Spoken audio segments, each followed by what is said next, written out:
اور اے نبی، جب تم مسلمانوں کے درمیان ہو اور حالت جنگ میں انہیں نماز پڑھانے کھڑے ہو تو چاہیے کہ ان میں سے ایک گروہ تمہارے ساتھ کھڑا ہو اور اسلحہ لیے رہے،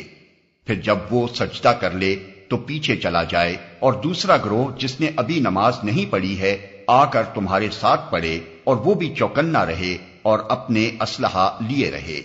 کیونکہ کفار اس طاق میں ہیں کہ تم اپنے ہتھیاروں اور اپنے سامان کی طرف سے ذرا غافل ہو تو وہ تم پر یکبارگی ٹوٹ پڑے۔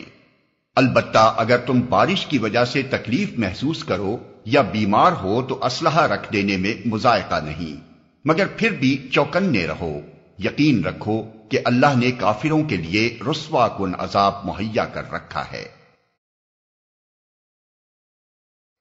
انہیں نماز پڑھانے کھڑے ہو۔ امام ابو یوسف اور حسن بن زیاد نے ان الفاظ سے یہ گمان کیا ہے کہ صلاۃ خوف صرف نبی صلی اللہ علیہ وسلم کے زمانے کے لیے مخصوص تھی،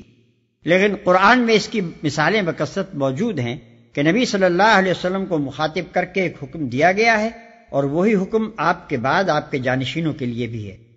اس لیے صلاۃ خوف کو حضرت صلی اللہ علیہ وسلم کے ساتھ مخصوص کرنے کی کوئی وجہ نہیں ہے۔ پھر بکثرت جلیل القدر صحابہ سے ثابت ہے کہ انہوں نے حضور صلی اللہ علیہ وسلم کے بعد بھی صلاۃ خوف پڑھی ہے، اور اس باب میں کسی صحابی کا اختلاف مروی نہیں ہے۔ تو چاہیے کہ ان میں سے ایک گروہ تمہارے ساتھ کھڑا ہو اور اسلحہ لیے رہے۔ صلاۃ خوف کا یہ حکم اس صورت کے لیے ہے جبکہ دشمن کے حملے کا خطرہ تو ہو مگر عملاً مارکہ قتال گرم نہ ہو۔ رہی یہ صورت کہ عملاً جنگ ہو رہی ہو تو اس صورت میں حنفیہ کے نزدیک نماز مؤخر کر دی جائے گی۔ امام مالک رحمۃ اللہ علیہ اور امام ثوری رحمۃ اللہ علیہ کے نزدیک اگر رکوع و سجود ممکن نہ ہو تو اشاروں سے پڑھ لی جائے۔ امام شافعی رحمۃ اللہ علیہ کے نزدیک نماز ہی کی حالت میں تھوڑی سی زود و خرد بھی کی جا سکتی ہے۔ نبی صلی اللہ علیہ وسلم کے فعل سے ثابت ہے کہ آپ نے غزوہ خندق کے موقع پر 4 نمازیں نہیں پڑھیں اور پھر موقع پا کر الگ ترتیب انہیں ادا کیا، حالانکہ غزوہ خندق سے پہلے صلاۃ خوف کا حکم آ چکا تھا۔ اور وہ بھی چوکنا رہے اور اپنے اسلحہ لیے رہے۔ صلاۃ خوف کی ترکیب کا انحصار بڑی حد تک جنگی حالات پر ہے۔ نبی صلی اللہ علیہ وسلم نے مختلف حالات میں مختلف طریقوں سے نماز پڑھائی ہے، اور امام وقت مجاز ہے کہ ان طریقوں میں سے جس طریقے کی اجازت جنگی صورتحال دے اسی کو اختیار کرے۔ ایک طریقہ یہ ہے کہ فوج کا ایک حصہ امام کے ساتھ نماز پڑھے اور دوسرا حصہ دشمن کے مقابلے پر رہے، پھر جب ایک رکعت پوری ہو جائے تو پہلا حصہ سلام پھیر کر چلا جائے اور دوسرا حصہ آ کر دوسری رکعت امام کے ساتھ پوری کرے۔ اس طرح امام کی 2 رکعتیں ہوں گی اور فوج کی ایک ایک رکعت۔ دوسرا طریقہ یہ ہے کہ ایک حصہ امام کے ساتھ ایک رکعت پڑھ کر چلا جائے، پھر دوسرا حصہ آ کر ایک رکعت امام کے پیچھے پڑھے، پھر دونوں حصے باری باری سے آ کر اپنی چھوٹی ہوئی ایک ایک رکعت بطور خود ادا کر لیں۔ اس طرح دونوں حصوں کی ایک ایک رکعت امام کے پیچھے ادا ہوگی اور ایک ایک رکعت انفرادی طور پر۔ تیسرا طریقہ یہ ہے کہ امام کے پیچھے فوج کا ایک حصہ 2 رکعتیں ادا کرے اور تشہد کے بعد سلام پھیر کر چلا جائے، پھر دوسرا حصہ تیسری رکعت میں آ کر شریک ہو اور امام کے ساتھ سلام پھیرے۔ اس طرح امام کی 4 اور فوج کی 2 رکعتیں ہوں گی۔ چوتھا طریقہ یہ ہے کہ فوج کا ایک حصہ امام کے ساتھ ایک رکعت پڑھے اور جب امام دوسری رکعت کے لیے کھڑا ہو تو مقتدی بطور خود ایک رکعت مع تشہد پڑھ کر سلام پھیر دیں، پھر دوسرا حصہ آ کر اس حال میں امام کے پیچھے کھڑا ہو کہ ابھی امام دوسری ہی رکعت میں ہو، اور یہ لوگ بقیہ نماز امام کے ساتھ ادا کرنے کے بعد ایک رکعت خود اٹھ کر پڑھ لیں۔ اس صورت میں امام کو دوسری رکعت میں طویل قیام کرنا ہوگا۔ پہلی صورت کو ابن عباس رضی اللہ عنہ، جابر ابن عبداللہ رضی اللہ عنہ اور مجاہد رحمۃ اللہ علیہ نے روایت کیا ہے۔ دوسرے طریقے کو عبداللہ ابن مسعود رضی اللہ عنہ نے روایت کیا ہے اور حنفیہ اسی کو ترجیح دیتے ہیں۔ تیسرے طریقے کو حسن بصری رحمۃ اللہ علیہ نے ابو بکرہ سے روایت کیا ہے، اور چوتھے طریقے کو امام شافعی رحمۃ اللہ علیہ اور امام مالک رحمۃ اللہ علیہ نے تھوڑے اختلاف کے ساتھ ترجیح دی ہے، اور اس کا ماخذ سہل بن ابی حسمہ کی روایت ہے۔ ان کے علاوہ صلاۃ خوف کے اور بھی طریقے ہیں جن کی تفصیل مبسوطات میں مل سکتی۔ اللہ نے کافروں کے لیے رسوا کن عذاب مہیا کر رکھا ہے، یعنی یہ احتیاط جس کا حکم تمہیں دیا جا رہا ہے محض دنیاوی تدابیر کے لحاظ سے ہے، ورنہ دراصل فتح و شکست کا مدار تمہاری تدابیر پر نہیں بلکہ اللہ کے فیصلوں پر ہے۔ اس لیے ان احتیاطی تدبیروں پر عمل کرتے ہوئے تمہیں اس امر کا یقین رکھنا چاہیے کہ جو لوگ اللہ کے نور کو اپنی پھونکوں سے بجھانے کی کوشش کر رہے ہیں اللہ انہیں رسوا کرے گا۔ پھر جب نماز سے فارغ ہو جاؤ تو کھڑے اور بیٹھے اور لیٹے ہر حال میں اللہ کو یاد کرتے رہو، اور جب اطمینان نصیب ہو جائے تو پوری نماز پڑھو۔ نماز در حقیقت ایسا فرض ہے جو پابندی وقت کے ساتھ اہل ایمان پر لازم کیا گیا ہے۔ اس گروہ کے تعاقب میں کمزوری نہ دکھاؤ، اگر تم تکلیف اٹھا رہے ہو تو تمہاری طرح وہ بھی تکلیف اٹھا رہے ہیں، اور تم اللہ سے اس چیز کے امیدوار ہو جس کے وہ امیدوار نہیں ہیں۔ اللہ سب کچھ جانتا ہے اور وہ حکیم و دانا ہے۔ اس گروہ کے تعاقب میں کمزوری نہ دکھاؤ،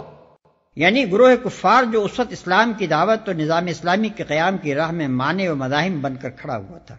اور تم اللہ سے اس چیز کے امیدوار ہو جس کے وہ امیدوار نہیں ہیں۔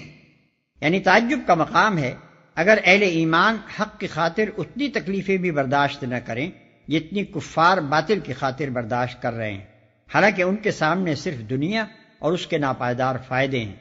اور اس کے برعکس اہل ایمان رب السماوات والارض کی خوشنودی و تقرب اور اس کے ابدی انعامات کے امیدوار ہیں۔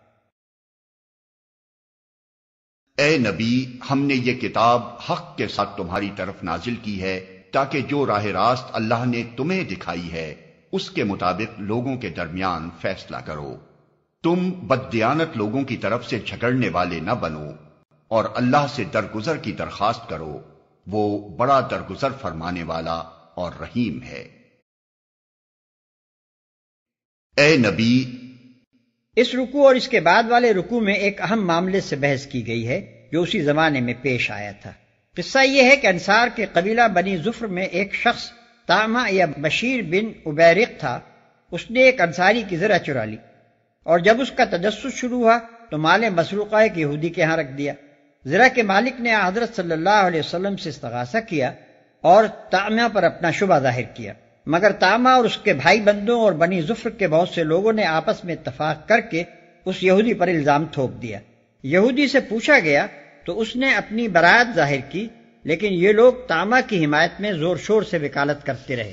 اور کہا کہ یہ یہودی خبیث جو حق کا انکار اور اللہ کے رسولوں سے کفر کرنے والا ہے، اس کی بات کا کیا اعتبار؟ بات ہماری تسلیم کی جانی چاہیے کیونکہ ہم مسلمان ہیں۔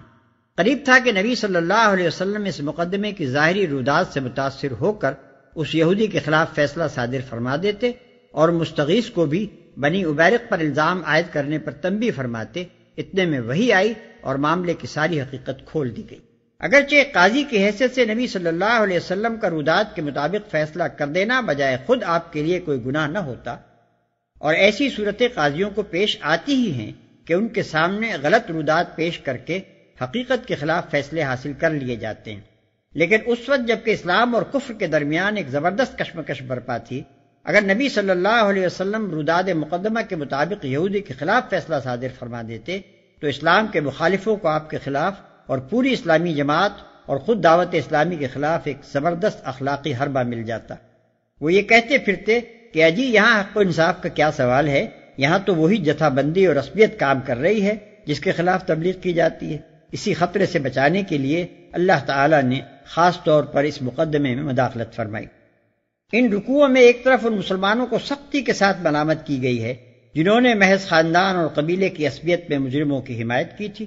دوسری طرف عام مسلمانوں کو یہ سبق دیا گیا ہے کہ انصاف کے معاملے میں کسی تعصب کا دخل نہ ہونا چاہیے۔ یہ ہرگز دیانت نہیں ہے کہ اپنے گروہ کا آدمی اگر برسر باطل ہو تو اس کی بیجا حمایت کی جائے اور دوسرے گروہ کا آدمی اگر برسر حق ہو تو اس کے ساتھ بے انصافی کی جائے۔